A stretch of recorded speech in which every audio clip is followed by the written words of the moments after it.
Jinhsi will be the first banner of patch 1.1, and Changli will be available in the second half.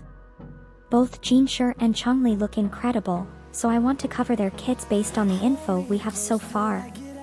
Let's take a look at what type of units they are and how they might play. Just keep in mind that this overview is based on skill descriptions and footage from current leaks, so there's no guarantee they'll remain the same upon their official release.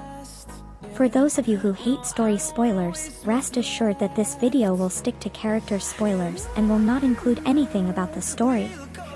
In this video, I'll be covering and talking about Jinhsi. If you're interested in Changli, make sure you tune into my next video, where I'll go over her kit in detail.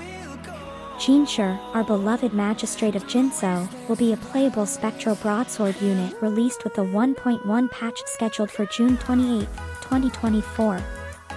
Her base kit doesn't provide any damage buffs for her teammates and is focused solely on her own damage, which suggests her role is a very selfish main DPS. Her damage profile is burst heavy and consists mostly of skill damage compared to other characters. Her gameplay is more involved, with rotations likely requiring her to spend a decent amount of time on the field. Conceptually, Jinhsi has 3 states: Basic, Incarnation, and Ordination Glow. She can enter a different state by fulfilling certain conditions. Depending on which state she is in, she has access to different attacks and skills. Her gameplay also utilizes something called incandescent stacks, which she gains whenever her teammates deal damage. More on that later. Jinhsi's basic attack is a 4-part combo, and her heavy attack is a 3-part spinning slash called Shine Forevermore.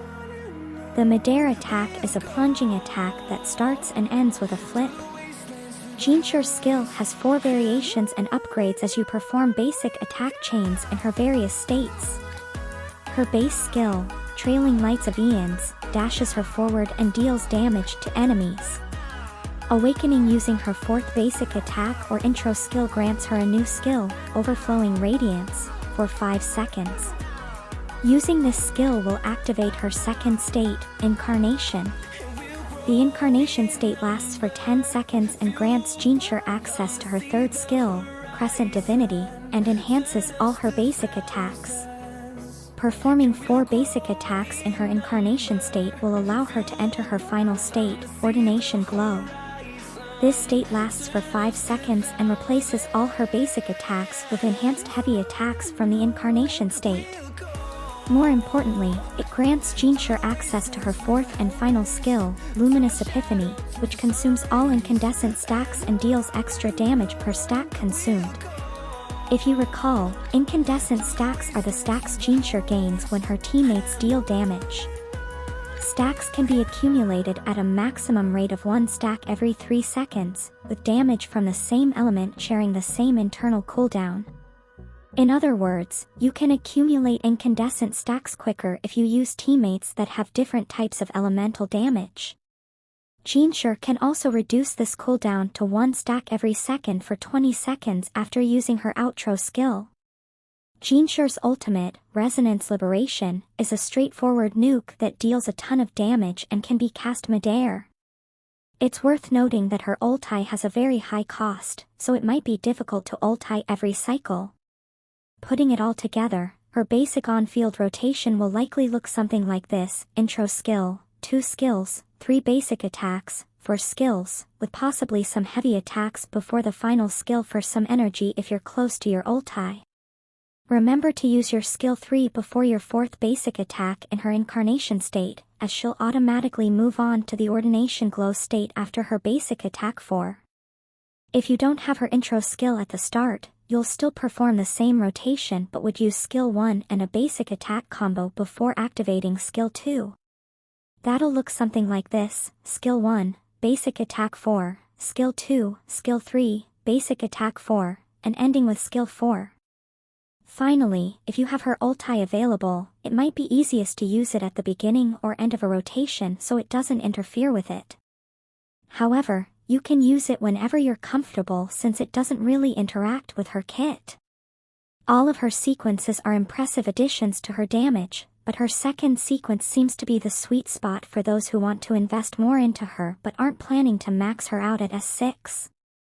Her S1 effectively increases the damage of her final skill by 80% by granting a stack per incarnation basic or skill 3 use. Her S2 is a massive boost to her damage, granting her a full 40 stacks of incandescence whenever she's off the field for 4 seconds. In a standard team cycle, this basically means you'll have max stacks whenever you swap to Jinhsi, and your final skill nuke will always do the max damage. It makes playing her much easier because you can now practically ignore her stack building mechanic completely. Jinhsi's signature banner weapon is Aegis of Harvest. On top of being a crit rate main stat weapon, it also grants a 12 to 24% damage boost and has an effect that grants you stacks of Blessing of Ages on basic attack. Upon reaching 4 stacks, Blessing of Ages is consumed, and you're granted a 48 to 96% damage boost on your next skill. If you have her weapon, you'll want to be especially mindful of not proccing the 4th stack for anything other than her skill 4 or making sure there's a 6-second gap between procs. For Jinhsi's team comps, there seem to be 2 paths you can take, determined by whether or not you have her S2. For those that don't have it, you'll most likely want to take a multi-elemental team with a sub-DPS that can deal damage off-field like Mortify or Inan. Because Jinhsi's main damage type is skill damage, Changli could also potentially be a great teammate since her outro gives a damage buff to skill damage.